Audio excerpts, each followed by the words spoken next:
Entonces vamos a orar en ese sentido. Yo anhelo con todo mi ser, con toda mi alma, que Dios haga algo, que el Espíritu Santo alumbre allí en mi interior y en el interior de cada persona en esta tierra, en Colombia, en cada ciudad. Que el Espíritu Santo se revele esa obra magnífica de la venida del Señor a la tierra. Y vamos a orar en ese sentido. Padre, yo te doy gracias en esta mañana, Dios. Te bendigo con todo mi ser. Como decía el salmista, cuando veo la obra de tus manos, cuando elevo mis ojos al cielo y contemplo tu grandeza, Dios, no dejo, Señor, de decir gracias. Gracias, Señor, porque nos has visitado. Estamos aquí en este lugar porque tú un día nos miraste y fuiste movido a compasión y viniste, restauraste todas las cosas. Viniste para reconciliar al mundo contigo, Dios. Viniste para dar redención a la humanidad, para hacer volver nuestro corazón a ti, Señor. Y hoy yo quiero disponer mi corazón, Señor. Hoy quiero, Rey de Gloria, que mis hermanos reciban esa palabra, la que tú tienes, Dios. Que seamos tocados por el poder de tu palabra. Que seamos tocados, Señor. Yo te doy gracias. Bendigo a mis hermanos, sus hogares. Dile, Señor, yo hoy traigo toda carga delante de ti. Porque sé que viniste, Señor, para que fuésemos revestidos de gozo, de gran gozo, Señor.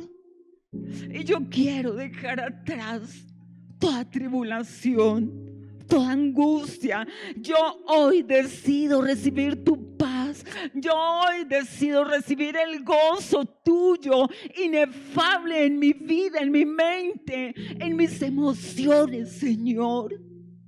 Y que cada uno de nosotros, Señor, sea instrumento en tus manos, Señor, para encender en nuestras casas, en los sitios donde estamos, encender el fuego de tu Espíritu, encender la verdadera llama de la Navidad. Padre, aquí estamos. Usa nuestros labios, Dios, nuestras emociones. Ven y sopla tu aliento, Señor. Gracias te doy, mi Rey. Gracias, Señor. Bueno, el sonido es bien atrás, sí. Bienvenidos a todos los que hace rato no venían por acá, a los que vienen por primera vez, bienvenidos. A los que nos escuchan en sus casas, se está transmitiendo, sí. Bienvenidos. A mí esta parte siempre me olvida, pero bienvenidos. Los que están allá en sus casas, no sé en dónde, bienvenidos, bienvenidos todos. Estamos en el mejor sitio.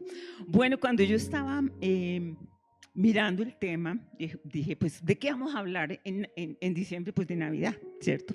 Cuando estaba buscando el tema, me encuentro con Lucas.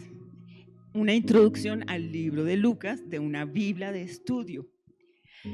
Y es bonito como él lo enfoca. Él dice, bueno, algo que sucedió en el entorno allá del nacimiento de Jesús fue glorioso.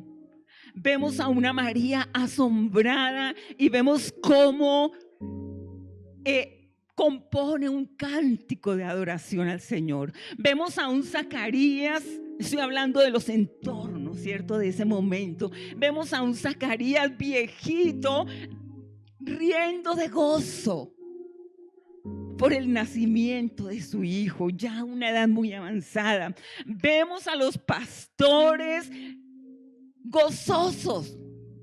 Vemos ángeles descender del cielo diciendo, esto es importante, esto es lo más grande que ha sucedido en la tierra, y el Señor nos dio la oportunidad de verlo, de disfrutarlo, de meternos en su plenitud.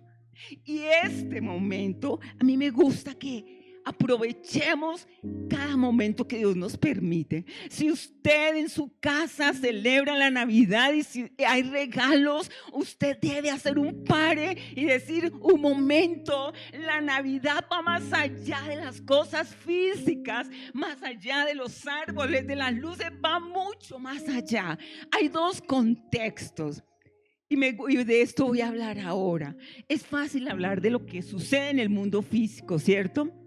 Es fácil. Hay dos marcos de reflexión: el hecho histórico y el trasfondo espiritual, ¿verdad? El hecho histórico, todos dicen que Jesús nació. ¿Quién cree que no? Jesús vino, transformó el mundo, le dio un vuelco a todas las cosas. Imagínense. Por allá Dionisio, uno de nuestros primeros padres, después de la muerte de los apóstoles y demás, hubo padres de la iglesia que nos enseñaron cosas. Y ese hombre comenzó a direccionar las fechas antes de Cristo y después de Cristo. Se parte la historia totalmente. Esto se conmociona. A eso vino el Señor, a conmocionar, a cambiar absolutamente todas las cosas. Amén. Bueno, hay un versículo clave que yo quiero que lo leamos.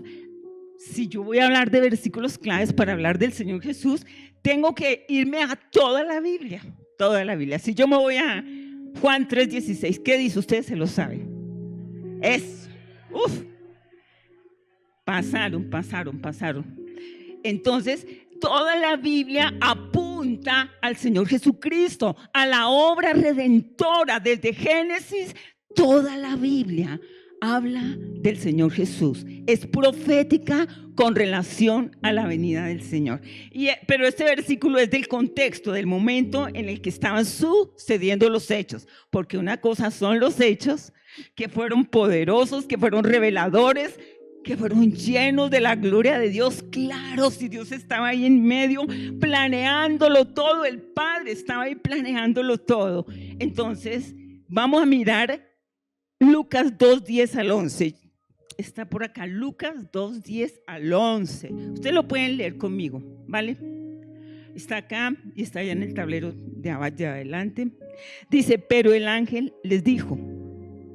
¿A quiénes les dijo eso? A los pastores que estaban ahí. Amén. Se reveló el Señor a los humildes, a los sencillos. Después se revela a todos. Obvio, la salvación es para todos. ¿La salvación es para quién? Para todos, para todos. Su salvación es universal, su redención es universal. Él derramó después su sangre, vino por todos y derramó su sangre por todos. Amén. Bueno, pero el ángel les dijo, no temáis. ¿Qué les dijo? No temáis, porque aquí os doy nuevas de gran gozo. Repita, os doy nuevas de ¿qué? De gran gozo, superior a las emociones, superior a mi carnalidad, superior a mis debilidades. Hay un gran gozo que vino a traer el Señor con su presencia, con su Espíritu Santo. Os doy nuevas de gran gozo, que será para todo el pueblo. ¿Para quiénes? O sea, en nosotros, ¿cierto? Que será para todo el pueblo, que os ha nacido hoy en la ciudad de David un Salvador, que es Cristo el Señor. Un Salvador que es ¿quién? Cristo el Señor. Y por ahí otro pasaje dice, en Hechos 4:12, porque hay un solo Dios, bueno, ese es Timoteo. Hay un solo Dios y un solo mediador entre Dios y los hombres, Jesucristo, hombre. Solo en Él hay salvación. Amén. Solo en Jesús hay salvación. El hecho histórico, las características. ¿Dónde sucedió el evento? ¿Y por qué allá? ¿Dónde sucedió? Ay Dios, en Belén de Judea. Imagínense que José y María vivían ¿dónde? En Nazaret, amén. Y el niño nace en Belén de Judea. ¿Por qué nació allí? Imagínense que Miqueas 5:2 había profetizado que el Salvador vendría y que saldría de la ciudad de Belén. Amén. ¿De dónde salió? De Belén. Los que en una época rezaron rosarios y demás deben saberse la historia completa. Vino de Belén. Amén. ¿Y dónde vivían? En Nazaret. En Nazaret. Vivían en Nazaret. Entonces, Dios está moviendo siempre los hilos de la historia. No te angusties, no te desesperes. Él mueve los hilos de la historia. Dice por allá Daniel, Él hace como quiere en el cielo y en la tierra. Y no hay quien lo detenga ni le digas qué haces o por qué haces. Mi Dios es soberano. El plan, el del nacimiento del Señor, eso no fue de un momento a otro como a veces hacemos, ¿no? Improvisamos, yo soy buena improvisando a veces. Pero eso fue replaneado desde mucho antes. Se reunieron las tres personas de la deidad. ¿Quiénes son? ¡Guau! Eso. Y el Hijo se ofreció. Y el Padre planeó, y toda la Escritura, si tú lees la Biblia con sentido, toda la palabra apunta al Señor Jesucristo. Bueno, ¿y por qué Belén? ¿Qué tenía Belén? ¿Qué tenía Belén? Era chiquitico. Para los estrategas económicos, Belén. Si hubiera planeado el nacimiento de Jesús un empresario, no hubiera elegido Belén. No, ¿cómo? Pero eligieron Belén. Entonces, Belén todavía existe y ha progresado. Pero miremos el Belén de aquella época. Vamos a mirarlo. Bueno, el Belén de aquella época. Es que yo casi no vislumbro. Entonces, esto fue en el momento, en la época, ¿verdad? Belén de la época. ¿Y qué características tenía Belén? Tenían que ser especial. Cuando yo miro, digo, no, pues tengo que mirar por qué tan especial Belén. Belén es llamada casa de pan. Casa de pan. Y el Señor Jesucristo es el pan de vida. Mira, el Señor planea hasta el más mínimo de los detalles. Y también hay una circunstancia bien especial en Belén. Resulta que ustedes saben que en esa época se ofrecían sacrificios, ¿verdad? ¿Y cómo debían ser los corderos que se ofrecían? Perfectos. Resulta que Belén proveía los mejores corderos. Allá se daban los corderos que no tenían mancha. Perfectos. Acá hay un corderito perfecto. ¿Sí? Bueno, ahí está el corderito, muy hermoso. Bueno, Belén producía y escogía y seleccionaba el cordero perfecto. ¿El cordero cómo?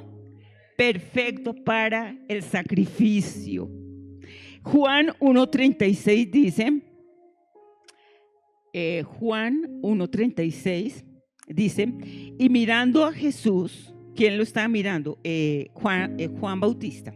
Bueno, y mirando a Jesús que andaba por allí, dijo, he aquí el Cordero de Dios. Y tenía que salir de Belén porque era casa de pan. Jesús es el pan de vida y Él es el Cordero perfecto para morir después, para venir y para morir después por nuestros pecados. Él cargó en la cruz nuestros pecados. El Cordero se requería que fuera perfecto. Por eso se escogió Belén? ¿Alguien me dice rápidamente por qué se escogió Belén? Rápido. ¿Cuál? 1, por casa de pan, el pan de vida. 2, el Cordero perfecto. Amén. Y el Señor era perfecto, siempre fue perfecto desde la eternidad, en su nacimiento, en su estadía en esta tierra. Él mantuvo su integridad, su majestad, su santidad, su perfección. Él fue el Cordero perfecto. Me inquietó saber por qué en Belén. ¿Por qué en Belén y no en otra ciudad? En Nazaret, si allá estaba María y José, ¿por qué no allá? Por eso, cuando ustedes, los que, yo no sé si acá alguno hace pesebre, ¿no? Pero si usted hace el pesebre, piense en eso. Piense en Belén. ¿Dónde nació el Señor? En Belén. Bueno, Dios controla los hilos de la historia. El Padre esperó el tiempo exacto para enviar a su Hijo. Isaías, si me lo puedes poner, Isaías, yo uso la Reina Valera, dice: el pueblo que andaba en tinieblas. Mira, la profecía es ¿de cuántos años hace, Julito? Isaías, 500 y pico años antes de Cristo, ¿cierto? Más, bueno, ahorita no tengo la fecha exacta, pero no fueron poquitos años. Entonces dice: el pueblo que andaba en tinieblas vio gran luz. ¿Hablando de quién? Hablando de Jesús.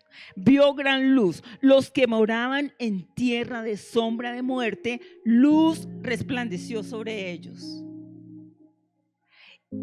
Porque un niño, el verso 6, me saltó el verso 6, porque un niño nos es nacido, hijo nos es dado, y el principado sobre su hombro. Y se llamará su nombre Admirable, Consejero, Dios fuerte, Padre eterno, Príncipe de paz. Todo estaba planeado minuciosamente, con una exactitud. El Padre mueve los hilos de la historia. Amén. Nada ocurre porque sí. Amén. Y a veces Dios usa personas para engrandecer su nombre. El ángel Gabriel vino a María. Eso está en Lucas 1, 21 al 38. Pero en Isaías 7, 14, el Señor ya había dicho que iba a escoger una virgen. No fue improvisado, no fue a la topa tolondra, como dicen por ahí. Todo fue detallado, planeado, todo tenía sentido. Dice entonces acá Isaías 7:14: por tanto el Señor mismo os dará señal. Estoy hablando de Isaías. Esta es la profecía que se cumplió acá en Lucas 1, 21 al 38. Os dará señal. He aquí que la Virgen concebirá y dará a luz un hijo y llamará su nombre Emanuel. ¿Llamará su nombre cómo? Emanuel. Emanuel significa Dios con nosotros. Vino, dejó su trono de gloria para estar con nosotros. Los estudiosos le regaló Filipenses 2, del 5 en adelante. Dice que él, estando en la condición de Dios, se despojó a sí mismo, tomando forma de siervo, hecho semejante a los hombres, y estando en la condición de hombre, fue obediente hasta la muerte y se entregó. Los que quieran completar el estudio, Filipenses 2, 8. Bueno, Emanuel significa Dios con nosotros. Y yo quiero que tú sepas que no estás solo. Hay algunas personas que lloran porque no lograron sus objetivos, porque piensan que proveer regalos, proveer cantidad de cosas como lo hace el vecino que tiene plata. Eso es ser un triunfador en mi casa. Y no, un triunfador en la casa es alguno que teme a Dios, alguno que conoce al Señor, es alguno que tiene su mirada puesta en Él y tiene la unción y la autoridad para predicar en su casa, para llevar sus hijos a los pies del Señor, para participar a sus familiares, que Jesús vino para salvarnos, para redimirnos de pecado. Esa es la esencia de la salvación. Hay muchas cosas que son bienvenidas las luces, el árbol, bienvenido el ambiente navideño que es físico, ¿cierto? Me hago entender, es físico. Todo lo que se hace, que suban a Monserrate, que se vayan al tour por Boyacá, todo es bonito, claro, todo el mundo, ignorante o no, allá están, ¿cierto? Yo conozco cantidad de gente que ni cree en Dios, pero no se pierden los tours, no se pierden nada, no se pierden nada. Dios por encima de mi voluntad, Dios por encima de mi corazón, de mis emociones, por encima de Él reina y quiere revelarse a la humanidad. Y la iglesia cristiana existe para llevar las buenas nuevas como las llevaron los ángeles a María. Hay un ángel que se reveló a José. ¿Cómo llegaron ellos a Belén? Imagínense María embarazada.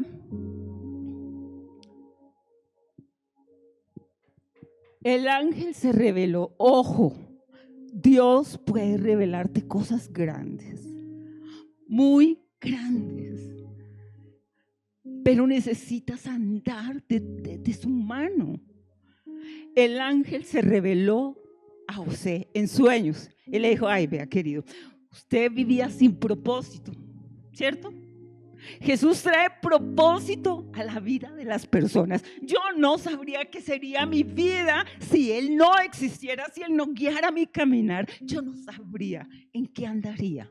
Yo no sé si acá uno piensa un poquito y dice: oiga, ¿yo qué sería sin el propósito divino de Dios en mi vida? Yo no sería nada, sería el ser más digno de conmiseración. Estaría haciendo la fila a la perdición.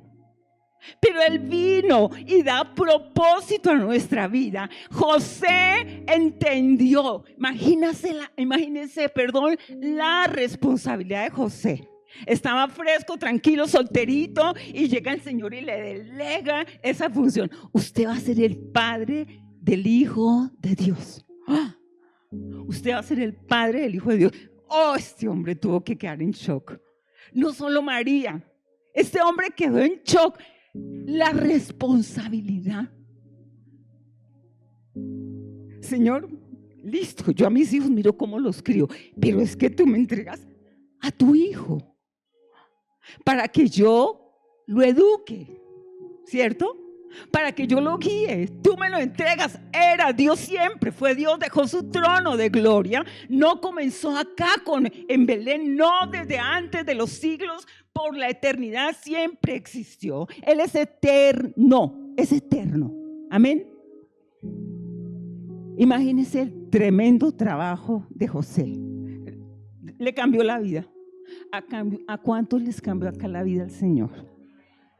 Amén. Amén, amén. Los que no alzan la mano es porque todavía están en proceso.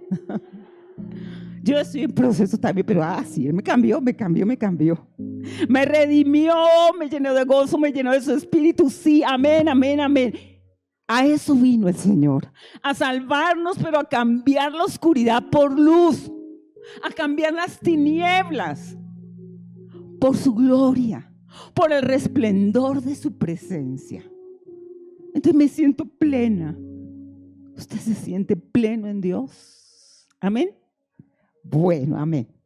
Bueno, sigamos. Navidad es gozo y paz.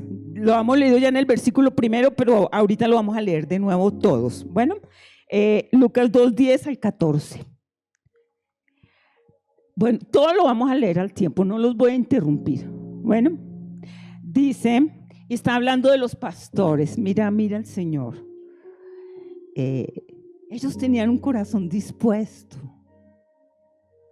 Ellos esperaban, si usted mira bien un contexto, un hábil estudio, ellos esperaban la venida del Señor.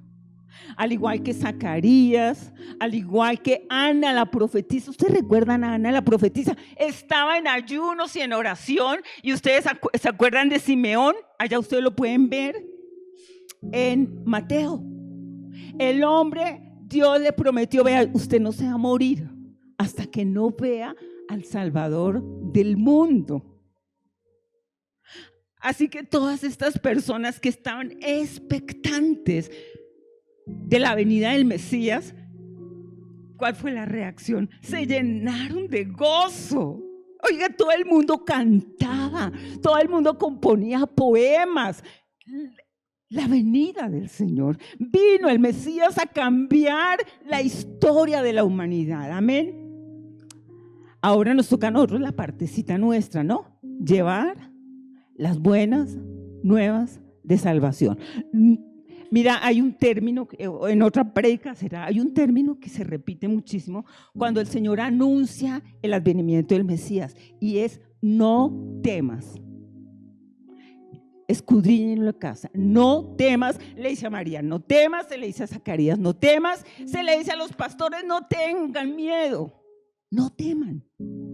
Porque a nosotros nos enmudece nuestra boca el temor. Es que no, ¿qué van a decir en mi casa? ¿Qué va a decir el jefe? ¿Qué va a decir el vecino? ¿Qué van a decir de mí?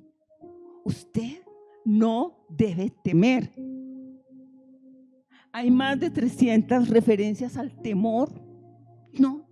O sea, todos los días. Hoy estamos aquí a 7. Hoy 7 de diciembre, Elizabeth, no vas a temer. Y mañana te estrellas con otro versículo.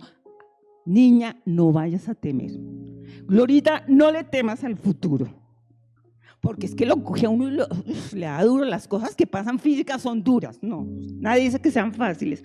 Pero el Señor en todos los días hay un verso para cada cosa. No temas. Escuchen, no temas, no temas. Eso es para todos los días, no temas. Y lo que nos amordaza a veces es el hecho de que nos da miedo. Ay, no, me dio una pena. No es que hablarle al jefe. No, es que van a decir que mi esposo, que mi esposa, que mis hijos van a decir que me chiflé, ¿cierto? Pero dice la palabra, no temas, Él te ha dado poder, el Espíritu Santo de Dios mora dentro de ti. El Señor Jesús vino a trastornar toda la historia de ese universo y nos regaló su presencia, Emmanuel, Dios con nosotros, y nos mandó su Espíritu Santo que mora dentro de cada uno de nosotros, y entonces no tenemos motivos para estar llenos de temor, ¿no? No temas. Yo no veo a los que están bien atrás, pero por favor, no tengan temor. Es el mensaje de Navidad. No tengas temor. Bueno, entonces íbamos a leer el versículo, ¿verdad? Ya me ha olvidado. Dice acá, ¿a quién les habló acá? A los pastores. Estamos hablando otra vez de Lucas 2:10 al 14. Dice, pero el ángel les dijo, ¿están todos conmigo? No temáis, ¿no qué? Porque aquí os doy nuevas de gran gozo, que será para todo el pueblo, que os ha nacido hoy en la en la ciudad de David. ¿Cuál era la ciudad de David? Belén, sí. Un Salvador que es el Cristo, el que por muchísimos años esperaban. Un Salvador que es Cristo el Señor. Esto os servirá por señal: hallaréis al niño envuelto en pañales, acostado en un pesebre. Y repentinamente apareció con el ángel una multitud de las huestes celestiales. Oiga, eso fue impresionante, ¿cierto? una multitud de huestes celestiales que alababan a Dios y decían: gloria a Dios en las alturas y en la tierra paz, buena voluntad para con los hombres. Eso fue espectacular.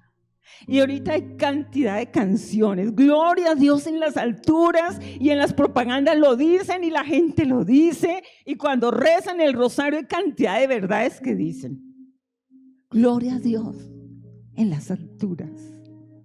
Él es soberano, Él es digno.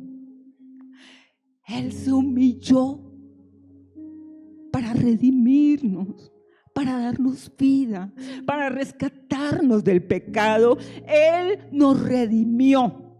¿Qué significa redención? ¿Qué significa? A ver, ¿quién de los estudiosos por ahí me puede ayudar? Es comprar, redimir, pagar por un precio. El Señor vino y hizo una negociación. Ese ya es el sentido espiritual. Estamos hablando de lo físico y de lo espiritual. Entonces Él vino y hizo una transacción y pagó. ¿Usted sabe que pagaron por ti? O sea, te redimieron. Me redimió el Señor. Pagó un precio para que yo fuese salva. Y me arrancó de las garras del enemigo y me puso en su reino y me adoptó como su hija, me santificó, me lavó. Eso es redención. Y me dio vida eterna. Eso es redención. Amén. ¿Cuál fue el precio que pagó? A ver, como decíamos ahorita, no tengan miedo, no tengan temor. Su sangre preciosa. Él pagó un precio, su sangre preciosa, para redimirnos a cada uno de nosotros. Yo hablaba al comienzo que Dios maneja los hilos de la historia, ¿verdad? Estaba recordando, lo tengo acá escrito, cómo Dios usa al que sea. ¿Dios usa a quién? Al que sea, al que sea. Resulta que Dios usó al César de aquella época. Dios lo usó, resulta que al hombre, justo cuando ya María estaba en los últimos días para dar a luz su bebé, entonces al hombre le dio por Augusto César, le dio por empadronar al pueblo. Empadronar era hacer un censo. Dijo, pues bueno, vamos a hacer un censo. Y en esos censos cada uno tenía que irse a su origen, a su pueblo, su nación, su sitio de origen. Y adivinen qué, María y José estaban ¿dónde? En Nazaret. Y Augusto César hizo un decreto. Todo el mundo se tiene que empadronar, es decir, todo el mundo tiene que censarse. Y adivinen qué, les tocó irse a Belén. Por ahí dice otro verso y me gusta muchísimo: la ira del hombre te alabará. Los acérrimos enemigos del Señor, sin saberlo, propiciaron todas las cosas, ayudaron en el contexto para que Dios hiciera su perfecta voluntad aquí en la tierra. Y a veces ni supieron que Dios los había usado, pero Dios los usó. Imagínense, ¿qué palanca podía haber para que llegaran a donde Augusto César y le dijeran: oiga, para que la historia se cumpla necesitamos que haga algo, haga un censo. Con esto se tiene que ir María y José para que la profecía de Miqueas se cumpla. ¿Ustedes creen que eso sucedió? No. ¿Quién inclina el corazón del rey a ser como Dios ha determinado? Dios inclina cuando oremos por los nuestros. Dios inclina el corazón de cada persona a hacer lo que Él ha determinado. Amén. Dios inclina el corazón de ellos, así como Dios lo hizo acá con Augusto César, para que se cumpliese la palabra de Miqueas 2. Miqueas 2, si lo podemos poner, chévere. Dice, hablando de Belén, mire, es una profecía, está en Miqueas. ¿Dónde queda Miqueas? Nuevo Testamento, Antiguo Testamento. El Antiguo. ¿Y quién era Miqueas? Un profeta de Dios. Toda la Biblia apunta hacia Jesús. Toda la palabra. Dice Miqueas, a ver, lo leo acá. Miqueas, ¿dónde está Miqueas? Pero tú, Belén Éfrata, pequeña para estar entre las familias de Judá, era muy pequeñita, pero ya sabemos porque era grande, ¿no? Bueno, dice, para estar entre las familias de Judá, de ti me saldrá el que será Señor de Israel, y sus salidas son desde el principio, desde los días de la eternidad. A pesar de que sus padres no vivían. Pero tú, Belén, de ti saldrá el que será el Señor, el Redentor. Y me gusta traer porque la palabra se cumple, toda la palabra se cumple, amén. Bueno, vamos a meternos un poquito en el plano espiritual. Yo creo que allí no está aprendida y yo me estoy perdiendo un poquito el terminar 1, 2 de la tarde. Creo, ¿sí? Bueno, fabuloso, sí, a las 2. Bueno, entonces estábamos hablando propósitos, lo que sucedió en el mundo físico y ahora el plan espiritual, o sea, el plan de salvación. Ya vimos redención, nos compró con su sangre. Y dice, decía los versículos que hemos leído, salvará a su pueblo de su pecado. Mateo 1:21, y dará a luz un hijo y llamará su nombre Jesús, porque él salvará a su pueblo de sus pecados. Bueno, pero ¿qué hay que hacer? Dice la palabra que nosotros debemos arrepentirnos. Si nosotros nos arrepentimos, hay garantía de perdón. Si no hay perdón, no puede haber salvación. ¿Cómo? No. Si no eres perdonado por el Señor, ¿cómo va a haber salvación? Dice acá, le regalo, Hechos 3:19, dice, así que arrepentíos y bautícese cada uno para perdón de pecados. Y más adelante sigue hablando. Solamente les traje este contexto. Arrepentidos y bautícese cada uno. Ustedes se han dado cuenta, yo en la iglesia católica he escuchado a veces a los, ¿cómo se llama?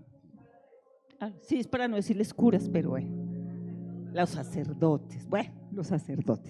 Usted lo escucha hablar de reconciliación muchas veces. He escuchado de curas, de sacerdotes, hablando de reconciliación, y en las misas hay un momento en que todo el mundo se abraza, ¿cierto? Se perdona.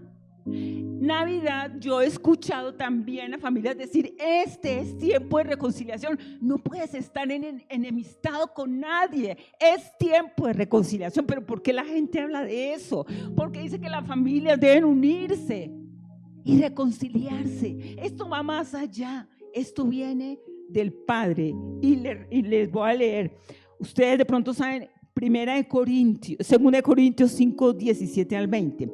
De modo que si alguno está en Cristo, ustedes se lo saben, nueva criatura es. Las cosas viejas pasaron, he aquí, todas son hechas nuevas. Y todo esto proviene de Dios. El versículo que sigue, mira, todo esto proviene de Dios, quien nos reconcilió consigo mismo por Cristo. Esto es muy espiritual. Esto no es de que, vaya, reconcilien hoy en Navidad, se abrazan, wow. Esto es mucho más profundo y mucho más espiritual. Dios estaba con Cristo reconciliando al mundo consigo mismo. El mundo entero estaba en enemistad con Dios. Éramos enemigos de Dios. Si usted puede seguir leyendo, éramos enemigos de Dios.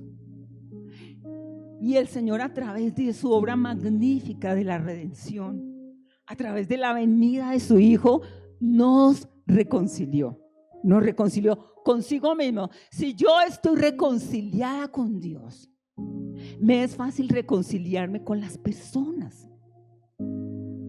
Pero si yo no me he reconciliado con mi Creador, difícilmente me voy a reconciliar de todo corazón con las personas, y habrá muchos que lo hacen. Estamos llamados a reconciliar. Voy a leer el texto completo. Dice, y todo esto proviene de Dios, quien nos reconcilió consigo mismo por Cristo y nos dio el ministerio de la reconciliación. ¡Wow! Hay algunos que tienen el ministerio de ser pastores, hay otros que son profetas, hay otros que son maestros, pero a nosotros, a todos, aunque no seas pastor, aunque tú no tengas un llamado visible, nos entregó el ministerio ¿de qué? De la reconciliación. Mira eso. Nos reconcilió consigo mismo por Cristo y nos dio el ministerio de la reconciliación. Y el verso 19 dice que Dios estaba con Cristo, reconciliando consigo al mundo. ¿Qué estaba haciendo allá en la cruz cuando murió? Reconciliando consigo al mundo. Eso estaba haciendo allá. Nos estaba reconciliando con el Padre. Dice, no tomándole en cuenta a los hombres sus pecados. ¿Qué? No tomándole al hombre sus pecados. Es decir, no justificó. Nos declaró justos. Porque todo el peso de nuestro pecado, de nuestra soberbia, de nuestras rebeliones, lo llevó en la cruz. Él recibió el castigo que nosotros merecíamos y nos reconcilió. Y ahora somos justos, somos declarados justos por la obra de la cruz. Mira tan importante ese contexto espiritual allí en nuestros hogares, y el Señor nos use. Estoy orando por mi iglesia para que el Señor abra nuestros labios y podamos parar un momento y decir, un momento, vamos a orar, porque todo esto, toda esta cena, todos estos regalos de nada sirven si yo no me reconcilio hoy con el Señor, si yo no le recibo, si yo no lo reconozco como Señor y Salvador de mi vida. Para nada me sirve todo lo que estoy haciendo, de nada me sirven las luces. Qué bonito honrar la memoria del Señor, ¿cierto? Señor, mira cómo está el lindo Dios. Esto no es ni un milímetro de lo que tú mereces, pero que me gozo de ver los árboles, me gozo de ver la ciudad iluminada, me gozo, pero eso no me salva. Me salva tener un encuentro con Él. Me salva arrepentirme, reconciliarme con Él. Amén. No tomándoles en cuenta a los hombres su pecado, y nos encargó a nosotros la palabra de reconciliación. Dice que el que no conoció pecado por nosotros se hizo pecado. ¿Tú sabías eso? Él allá en la cruz se hizo pecado y recibe la ira infinita de Dios Padre, porque estaba castigando a Jesús por todos nuestros pecados. Bueno, que ya habíamos leído, ¿qué más nos da? Nos da su presencia. ¿Recuerdan que leímos por ahí en Isaías 7? Emmanuel es Dios con nosotros. Él vino a traer su presencia, pero a quedarse. Amén. Él vino a traer su presencia. Y hay algo pero súper importante. Él vino a traer su reino a la tierra. Resulta que Él quería ser el dueño y Señor. Allá en el libro de los jueces y de Primera de Samuel ustedes pueden leer todo el contexto. Dios quiso ser el rey de ellos, pero allá en Primera de Samuel dijeron, no queremos más que Dios nos gobierne. Queremos un rey como tienen todas las demás naciones. Rechazaron el gobierno divino. Quisieron que un hombre los gobernara. Y dentro de esos hombres estuvo David. Y David fue un hombre conforme al corazón de Dios. Saúl no. Pero el propósito de Dios es que Él quiere ser el rey de tu vida. Él vino a traer el reino de Dios a la tierra. Y si tú lees los evangelios, continuamente el Señor habla de arrepentidos porque el reino de los cielos se ha acercado. Es el primer mensaje que predica Juan el Bautista, y el Señor Jesús a lo sucesivo de sus charlas le añadía: ha venido el reino de Dios, el gobierno divino a nuestra vida. Él debe ser el Señor, el Rey de nuestra vida. Él debe dirigir, gobernar nuestra mente, nuestra voluntad, nuestras emociones. Reconciliarme con Él es rendirle mi vida a Él, aceptar su gobierno divino. Por allá en Romanos hay una palabra que dice que el reino de Dios, su gobierno, no es comida ni bebida. No es porque tengas un pavo o un pollo o lo que sea, o una sopa. Ese no es el reino de Dios. El reino de Dios es justicia. El reino de Dios es, espera, se me perdió, no es comida ni bebida, sino justicia, paz y gozo. Lo estábamos leyendo al comienzo. Se llama como justicia, paz y gozo.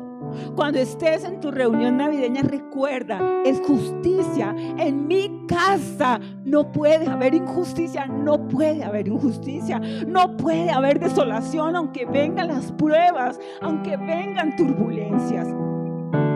Debe haber gozo, amén. Y debe haber ¿qué? Paz, porque Él vino a traer la paz. Independientemente de cómo se conciba fuera la paz, independientemente de las circunstancias, Él reina con su paz en mi corazón, amén. Y ese es el mensaje para nosotros, iglesia, en este mes de Navidad. ¿Para llevar a dónde? A todos los sitios que podamos, a nuestra familia, a nuestros vecinos, a nuestra familia, donde quiera que vayamos. Navidad es reconciliación, amén. Navidad es redención, salvación. Navidad es la presencia del Espíritu Santo en mi vida, y Navidad tiene que ver con el gobierno divino sobre nosotros. Ya no me autogobierno, mi vida la rijo